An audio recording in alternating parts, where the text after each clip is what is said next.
Good afternoon, friends. It is going to be a very busy end of week / weekend for me. I have to work both days this weekend, and I have my garden club coming over on Saturday afternoon. So I am trying to get some prep work done for making some barbecue sauce. So I'm going to try to make this as easy as I can on myself and prep everything beforehand as far as I can get without the actual canning, so that when I want to can either Saturday or Sunday, it's only going to take me maybe half an hour or 40 minutes to get everything in the jars and into the canner and be done with it all. So I have just been harvesting my tomatoes, bringing them inside, coring them, quartering them, putting them in these gallon-sized bags, and then throwing them down in the freezer. The benefit to that is that you can harvest a bunch of them and get them all together to make a large batch of something.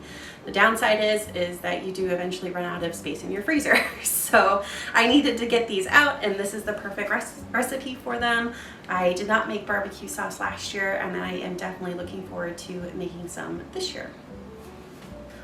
One of the benefits I have found to using frozen and then defrosted tomatoes is that they, when defrosted, leak out a lot of their excess water. So that's going to save us a lot of time in the later process when we're trying to reduce it down to get to that barbecue sauce consistency. So I'm going to get these drained off, get as much water as I can off of them to start with, and then we'll come back and add the rest of our ingredients.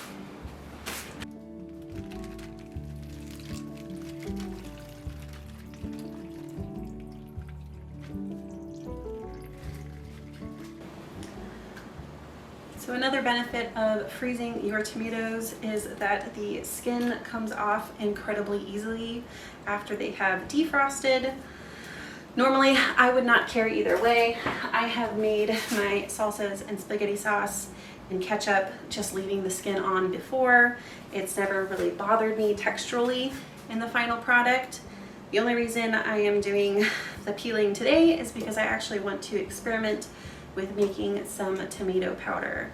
I have heard that you can peel off your skins, put them in your dehydrator, let them dry out, and then blitz them up, and you end up with a really concentrated tomato flavored powder at the end of it. So we're going to give it a shot. I have a mix of super sauce and Roma tomatoes in here, along with probably a few spare cherry tomatoes that I had. Both the Roma and the super sauce are piece tomatoes, which means they have less of the watery inside bits and more of the flesh parts, which means they are excellent for making sauces. I got all of the skins that I wanted off, and I am just going to kind of roughly chop the rest of my ingredients. I am not overly worried about having super finely chopped items. I usually end up blitzing with the hand blender. Sauces like this, I did that with the ketchup last year, and I really liked the way it turned out. So we're just going to roughly get everything in there and call it good for the night. I looked online at several different barbecue recipes and just came up with kind of a base recipe that I wanted to start out with. As per usual, I am just kind of doing my own thing, but it is kind of based off of the National Center for Home Food Preservation, their recipe for barbecue sauce, and I will probably be adding some extra spices because I do want to try to make a honey barbecue version and then a smoky spicy version. So this batch is going to get split in half. I'm going to add different things to each side and kind of see what I come up with. If I like the end result, I will link below to the blog post with the full and final recipe in it.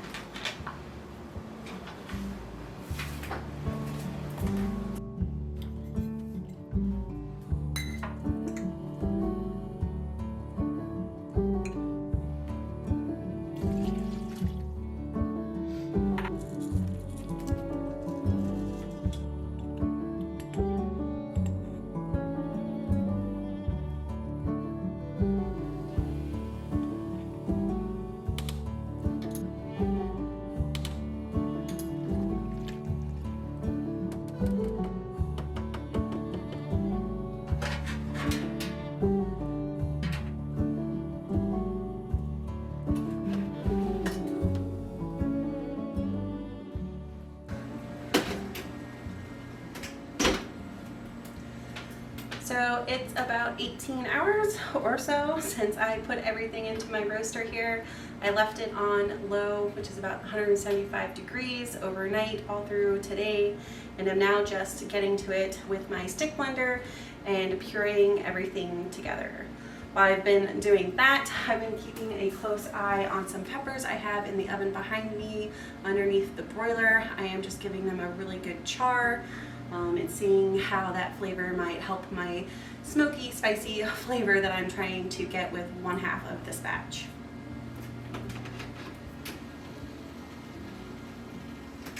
Most of these peppers are actually left over from last year. I have poblanos, jalapenos, habaneras, and Santa Fe Grandes. So we'll see what I need to put in there to get to a spicy level I like, but that's just some of the peppers I have on hand that I decided to use.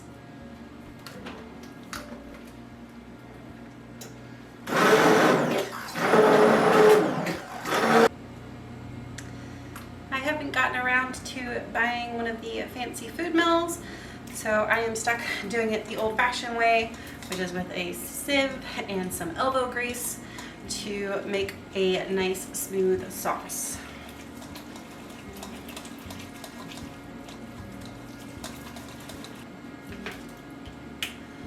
So I pulled out about half of my mixture here, strained it off. That is going to be the honey barbecue sauce. So pretty much all to that I need to add is the honey, and I'm going to get that reducing. The rest of it is still in here unsieved basically, and I'm adding my peppers to it. I'm going to add some smoked paprika, as well as, I think I have one other ingredient I'm going to put in there. I'll let you know when I remember it. I remembered what it was. These are some pisilla. I'm not sure how to pronounce them. They're a Mexican chili. I used them a while back to make the enchilada sauce, and obviously I think I have 2 more jars like this one that I sealed up of leftover chilies, so I thought this would be a really good way to use them up. I'm just gonna pop this jar open, and then I'm going to soak maybe 3 or 4 of them in some hot water just to soften them up, and then dump them into the mixture here.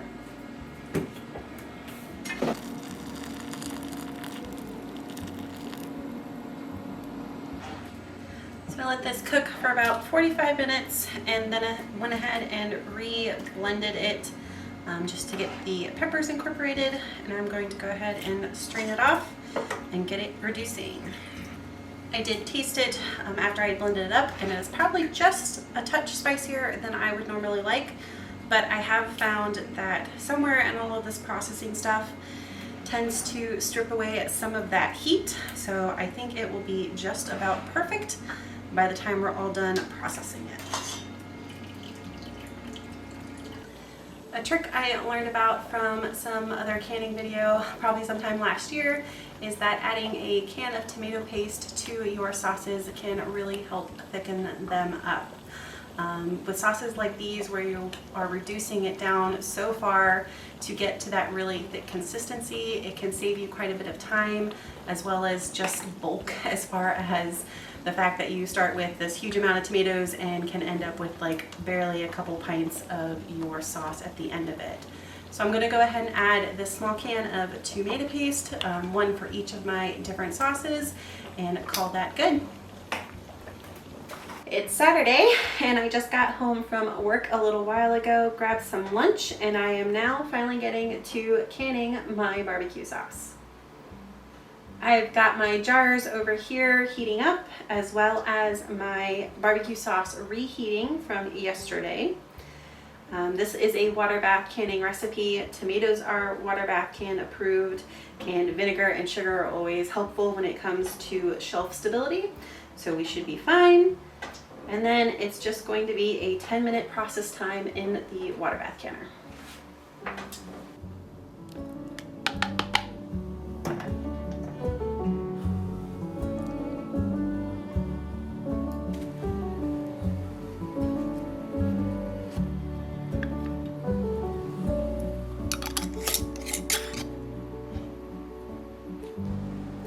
Well, we are all done, guys. I have 2 barbecue sauces here that we get to try over the next year.